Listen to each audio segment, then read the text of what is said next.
I know, you're probably already thinking it. She's tall. And yes, I get that a lot.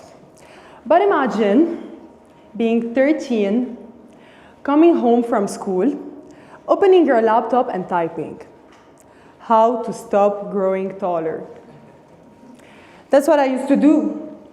I wanted so badly to fit in, to shrink myself, literally, just to feel normal. And looking back, I think that was one of the many phases that shaped who I am and brought me here today. But it didn't happen overnight. I always have been the kind of girl who loved planning everything. The optimistic one, always organizing things, leading, dreaming big. I thought I knew exactly where my life was going. I was going to study medicine in Paris and become a dentist.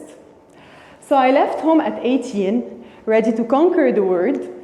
I spent a year studying for the PASS, a preparatory program defining your future in the medical field, hoping to be one of the few chosen students out of the 1,800 of us.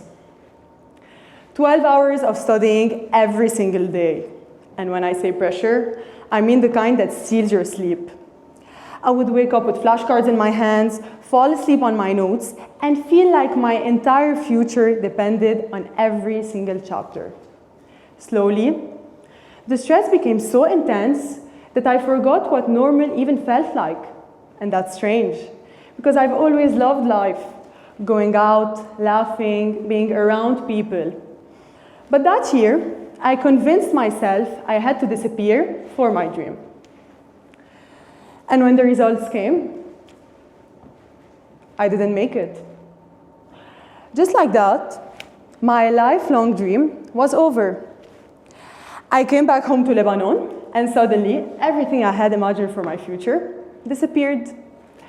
All my friends are moving forward, and I was starting over. I felt late, lost, and honestly, very small. For once in my life, I actually felt small. I tried again. I applied to other schools. Nothing worked. And that's when I did something that would have terrified the old me. I changed direction completely. In August 2023, I joined computer and communication engineering, a field I knew absolutely nothing about, not a little, not vaguely, nothing. It was a new environment where I felt completely out of place. And this time, it wasn't even about my height anymore. Being a girl in a male-dominant field and having failed once already, it was intimidating. But I chose to begin anyway. And slowly, things began to make sense again. I was working, learning, and for the first time in my life, I was building a new version of myself. Then came another unexpected chapter. I signed with a modeling agency, which, if you know me, is ironic, because my height used to be my biggest insecurity. I used to hate entering a room and hearing the same comment every single time. Oh, you're so tall, or what's your height? I'd smile, but deep down, I wished I could just blend in. Back then, I even used to check every pair of shoes to make sure the heel was less than 4 centimeters. As you can see, I'm bending my knees a little bit. And now, I walk into castings, and people look at me. But this time, it's different.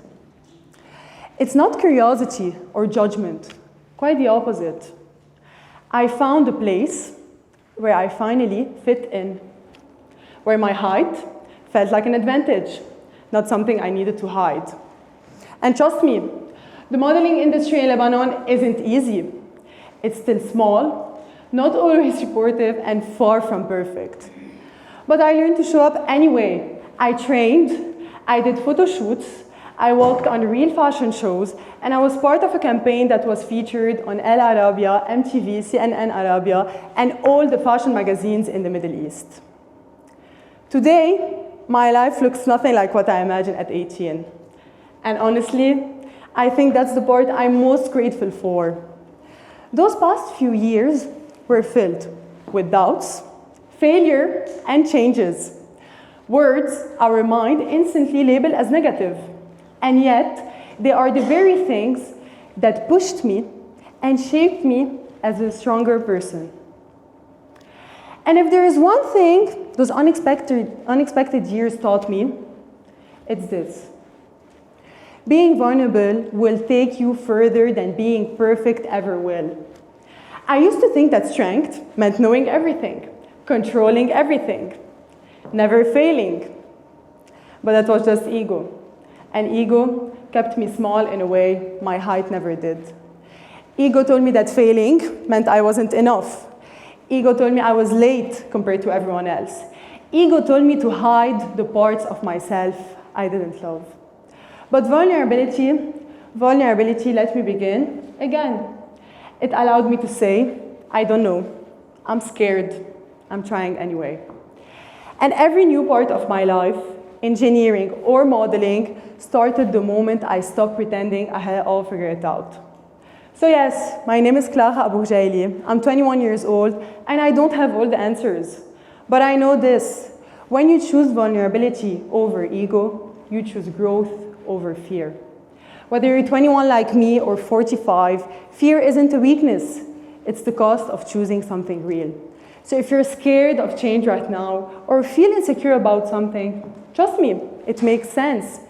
Change will always be uncomfortable, but that's a sign you're evolving. I once Googled how to stop growing. Today, I'm grateful I never did, because I realized something. You can't stop growing. You can only choose the direction you grow in. Thank you.